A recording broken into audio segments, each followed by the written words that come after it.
influence in my life was my grandmother. And when you would go to my grandmother's house, she would always be dressed impeccably well. Her house was always like gorgeous. There was always flowers on the table. You know, you served tea at a certain time. There was happy hour. You know, everything. The presentation of dinner was, you know, outstanding. So the level of style and grace in which she held herself in was a pretty strong influence for me overall. And so it did set a certain level of a standard for what I felt was a really nice way to be in the world. It's because we're expressing ourselves and our sense of beauty and how really important that is. Like, just shine, you know, like really do it up. Like, there's no reason to underplay yourself in any way. Like, we're all beautiful. We all have our unique expression. Like, I just think, just go crazy. You know? Well, you see a lot of different styles in Victoria.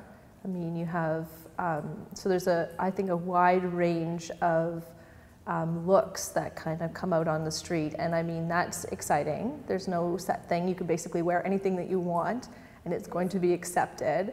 I mean, where's it going? I think there's a lot of room for growth in terms of dressing up a little bit more and, you know, making it a bit more of a stylish city in that sense.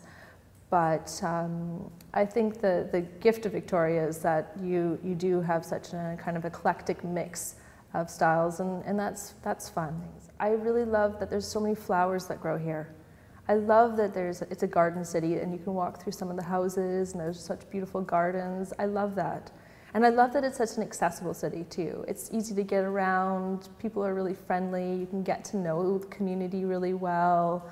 And it's just a very pretty spot to be. Plus the island atmosphere is really nice as well. You know, you do feel a little removed from the world and it kind of is nice that too. You know, my introduction into hats through Toronto and finding that hats were a really fun fashion accessory that changed the style, made it sometimes a bit more vintage or a little bit more playful, or could get you into a stronger character than, say, just other simpler accessories, I found really freeing, you know? It allowed to all of a sudden there to be a stronger statement in the world, a way of presenting oneself that felt complete, you know, just for me. And I love the sculptural element of a hat. I find it really interesting putting shape into the hat. So for me, oftentimes I'll spend the most amount of time kind of studying what the shape can do, because I mean, you are limited to a head, right? Like what you can do around the head, but then within that there's so much play. So I love kind of working with the felt or the straw, you know, and just shaping it on a block. And then the second part I love is that I get to work with really luxurious materials. And I love luxurious materials. So it's like the perfect excuse. You know, I get to work with pearls and fur and leather and all these things like that. And you don't need a lot in terms of what a hat requires. Like, you don't need a lot of material.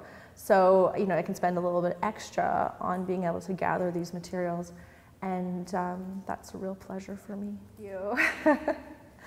I probably own, yeah, probably close to 100 or more hats are in my place right now. I mean, they're all condensed in hat boxes, thank goodness. So it's not like we're not swimming through hats or anything, but there are quite a few, yes. That's the whole thing, it's never enough, right? Like, I have outfits I can put together and I'm like, I just don't even have the right hat. I gotta make one for this. Yeah, totally.